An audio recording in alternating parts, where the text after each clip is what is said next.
Senang berjumpa kembali Bapak Ibu Saudara. Dalam percakapan yang lalu saya sudah menyampaikan bahwa cinta sejati ada 3 unsur di dalamnya. Yang pertama adalah penerimaan apa adanya, menyangkut unsur jasmani.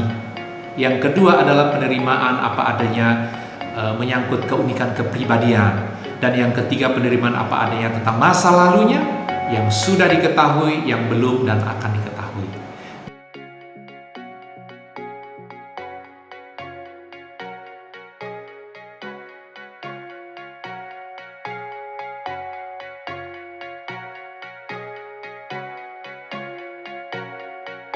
Yang kedua dari cinta sejati adalah kerelaan berkorban. Dan yang ketiga adalah tekad membangun kedewasaan. Hari ini saya mengajak kita meneruskan percakapan ini dengan melihat bagaimana kita bisa membuat cinta atau kasih sayang itu semakin bertumbuh di dalam hubungan kita antara suami dan istri.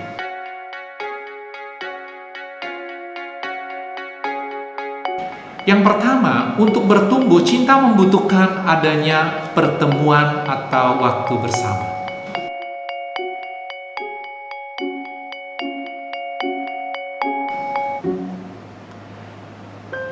Khususnya, frekuensi berapa sering bertemu. Semakin sering bertemu atau bersama, maka 3 unsur dalam cinta sejati dapat bertumbuh, yaitu penerimaan apa adanya, kerelaan berkorban, dan tekad membangun kedewasaan. Tanpa pertemuan atau kebersamaan, maka tidak akan ada pengenalan. Jangan lupa dalam pernikahan, prinsip ini sangat kuat. Dengan siapa Anda paling banyak menghabiskan waktu, maka Anda juga sedang menginvestasikan kehidupan. Khususnya kalau pertemuan dan waktu kebersamaan itu melibatkan pertemuan pribadi atau secara personal. Jadi jika ingin cinta bertumbuh terhadap istri atau suami, maka jangan abaikan waktu bersama secara pribadi dengan pasangan. Tapi sebaliknya, jangan berikan banyak waktumu untuk bertemu secara pribadi dengan lawan jenis yang bukan pasanganmu.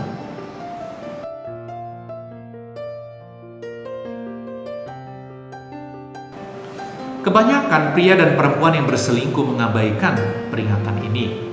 Mereka mengatakan bahwa saya tidak mungkin menyeleweng. Istri saya cantik, atau suami saya orangnya baik dan gagah, orangnya setia. Saya tidak mungkin tertarik dengan perempuan atau laki-laki seperti itu. Tapi kita tahu manusia bukanlah robot. Pertemuan yang sering, yang intens dan menghabiskan banyak waktu bersama dengan seorang lawan jenis merupakan pintu gerbang yang besar menuju keterikatan secara emosional. Ini adalah hukum hubungan antar manusia. Dengan siapa kita banyak menghabiskan waktu, frekuensinya sering, maka kualitas akan muncul.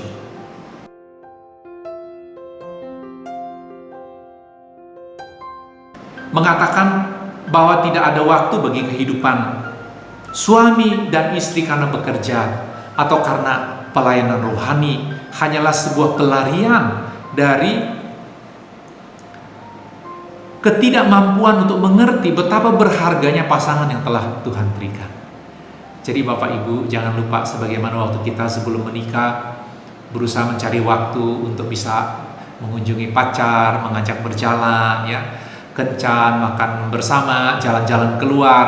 Jangan lupa pupuk cinta sejati nomor 1 adalah pertemuan atau waktu bersama yang banyak.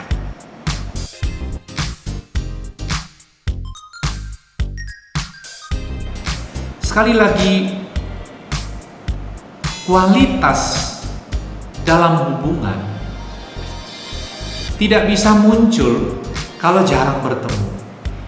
Sebagian orang berpikir bahwa walaupun jarang bertemu, yang penting memiliki waktu yang berkualitas. Tapi jangan lupa Bapak Ibu, hubungan antar manusia ini tidak dapat dikelola seperti program komputer. Setiap kali sebuah tombol ditekan, maka akan terjadi sesuatu, ya.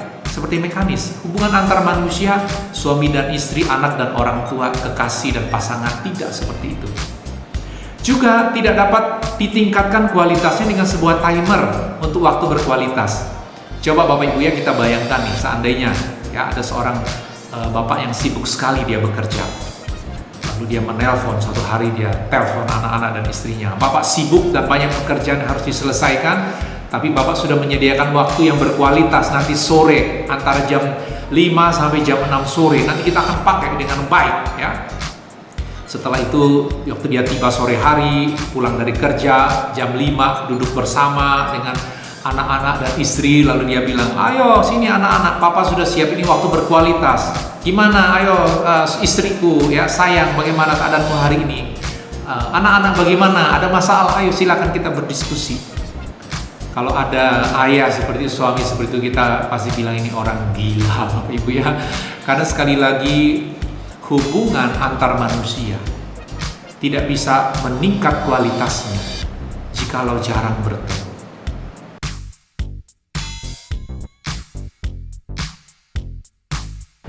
Logikanya seperti ini. Kurang waktu bertemu dan waktu bersama, maka semakin kurang pengenalan. Jika kurang mengenal, maka apa yang kita bisa terima apa adanya. Kalau kita kurang pengalaman hidup bersama, maka tidak ada arena untuk kita tempat mempraktekkan kerelaan berkorban. Apalagi untuk mendewasakan pasangan.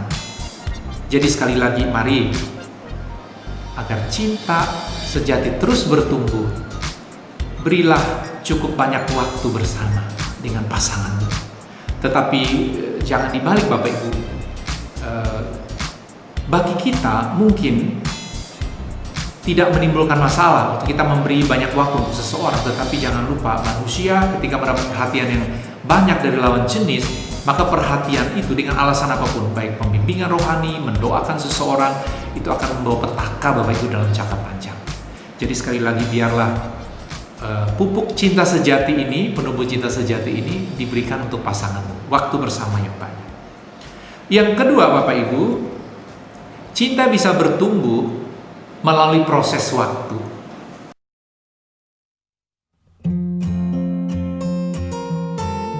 Cinta sejati teruji melalui proses waktu. Bukan hanya daya tarik karena ketika pertemuan pertama. Itu sebabnya istilah jatuh cinta pada pandangan pertama sebenarnya tidak lebih daripada perasaan ketertarikan yang kuat namun belum memenuhi unsur dari suatu cinta sejati. Karena bagaimana mungkin kita dapat menerima apa adanya kalau belum mengenal orang itu secara penuh. Jadi rasa ketertarikan, membayangkan wajahnya, senyumnya, kecantikannya, atau kegagahan atau bakatnya dalam bidang olahraga atau bidang seni tidak dapat dijadikan dasar untuk mengatakan bahwa inilah cintaku. Jadi engkau yang sedang dalam masa pertimbangan ya, apakah aku betul mencintai dia atau tidak, jangan lupa cinta sejati memerlukan ujian waktu. Dalam kondisi seperti inilah adalah bijaksana untuk memperpanjang waktu pengenalan. Ya, walaupun gairah yang kuat seringkali menghalangi pikiran untuk mempertimbangkannya lagi. Ya, mungkin baru ketemu seminggu sudah mau bilang I love you. Kayak ubah iko, ubah nemu ya, sudah takut keduluan orang ya. Ada yang bilang gimana Pak kalau saya nggak ungkapkan bisa-bisa diambil orang gitu ya. Bapak Ibu, anak-anakku khususnya jangan lupa bahwa cinta sejati kita tidak perlu ketakutan seperti itu ya. Pertimbangkan dengan baik biar ada proses waktu. Bagi suami istri yang tidak memiliki kesempatan banyak untuk saling mengenal sebelum menikah, ini berarti perlu bersabar menjalani proses waktu pengenalan dalam pernikahan. Jika keduanya dapat mengerti bahwa cinta adalah proses penerimaan, kerelaan berkorban, dan kesediaan untuk saling mendewasakan, maka mereka tidak akan buru-buru menyerah ketika terdapat masalah-masalah di awal pernikahan. Selain teruji lewat waktu, cinta sejati juga memerlukan ujian menyangkut perbedaan situasi. Beberapa pasangan memulai dengan perasaan bahagia yang sangat kuat karena didukung situasi yang nyaman ya, seperti bertemu dalam pesta, ya, sahabat-sahabat yang mendukung hubungan tersebut, atau kondisi waktu kuliah atau pekerjaan yang nyaman. Tetapi bagaimana jika hubungan tersebut memasuki kondisi yang sebaliknya? Apakah masih akan bertahan? Jadi bagi mereka yang belum menikah, ini adalah ujian yang penting, semacam ujian ketetapan hati untuk tetap menjalin hubungan meskipun banyak kondisi nampaknya tidak mendukung. Jika mereka telah melalui beberapa tantangan namun tetap ada komitmen untuk saling menerima, rela berkorban dan membangun, maka pasti mereka sudah lebih siap masuk di dalam pernikahan. Tetapi bagi mereka yang menikah namun belum sempat melewati ujian perbedaan kondisi semasih berpacaran, maka pastilah juga akan mengalaminya cepat atau lambat dalam pernikahan. Jadi harus bersabar Bapak Ibu ya, yang tidak melewati proses cukup lama di dalam masa berpacaran. Yang ketiga, pupuk cinta sejati adalah kebutuhan dasar yang terpenuhi. Dalam sebuah pernikahan, cinta akan terus bertumbuh apabila kebutuhan setiap pasangan terpenuhi oleh pasangannya. Mengenal kebutuhan pasangan dan berupaya memenuhinya adalah kunci pertumbuhan cinta dalam pernikahan. Lagi pula memang Tuhan telah menetapkan agar dalam ikatan pernikahan keduanya memperoleh hak dan kewajiban untuk saling memenuhi kebutuhan pasangan. Namun perlu disadari, selain adanya persamaan kebutuhan, terdapat juga keunikan antara perempuan dan laki-laki.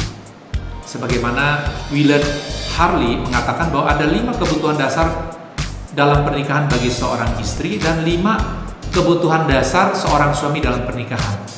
Ada 10 tetapi tingkat kebutuhannya berbeda, baik laki-laki dan perempuan.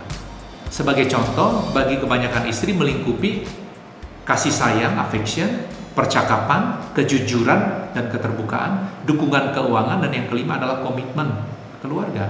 Sedangkan bagi seorang suami meliputi yang pertama adalah pemenuhan seksual, sexual fulfillment, kebersamaan rekreasi, daya tarik fisik, dukungan di rumah, dan pengaguman.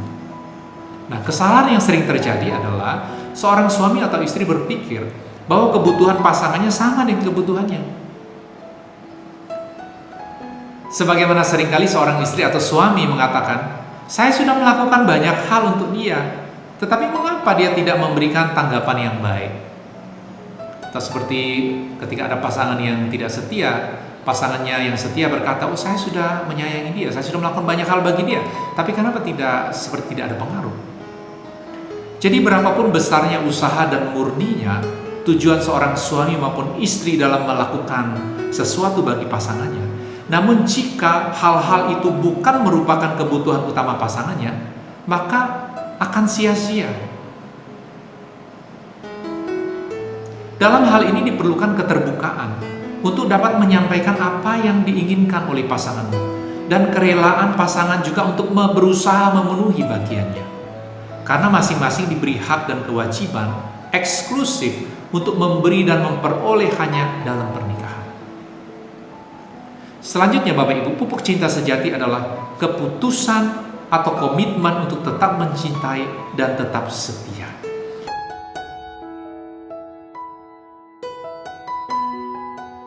Dalam pernikahan, cinta dapat semakin bertumbuh apabila keputusan untuk tetap mencintai ditunjukkan dengan tindakan kesetiaan total.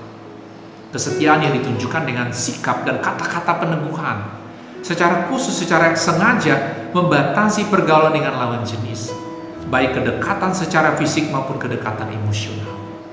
Tetapkan dalam hati bahwa seluruh kebutuhan utama Anda harus dipenuhi oleh pasangan hidupmu. Meskipun terdapat persoalan dalam pernikahan, namun tidak boleh menjadi alasan untuk mencari pemenuhan di luar ikatan yang ada. Dalam pernikahan Kristen, di mana hanya maut yang dapat memisahkan, keduanya memiliki fokus yang tetap dan tak teralihkan. Tidak ada pilihan lain, tidak ada peluang mundur atau lari. Yang ada hanya pilihan untuk terus membangun cinta sejati dalam kesetiaan janji kepada Tuhan. Bapak Ibu Saudara, ada banyak hal-hal lain yang memberi pengaruh terhadap bagaimana cinta sejati dapat bertumbuh. Tetapi yang paling penting adalah kesediaan kita. Sekali lagi yang tadi, untuk kita bersedia memberi banyak waktu bersama pasangan kita dan mengisi kebutuhan pasangan kita, dan secara teguh untuk tidak menyerah bahkan ketika ada masalah-masalah yang tengah kita hadapi. Kiranya Tuhan menolong kita untuk terus bertumbuh cinta sejati dan tidak menyerah dalam mengisi pernikahanmu apapun tantangan yang tengah kau alami hari ini. Tuhan Yesus memberkati.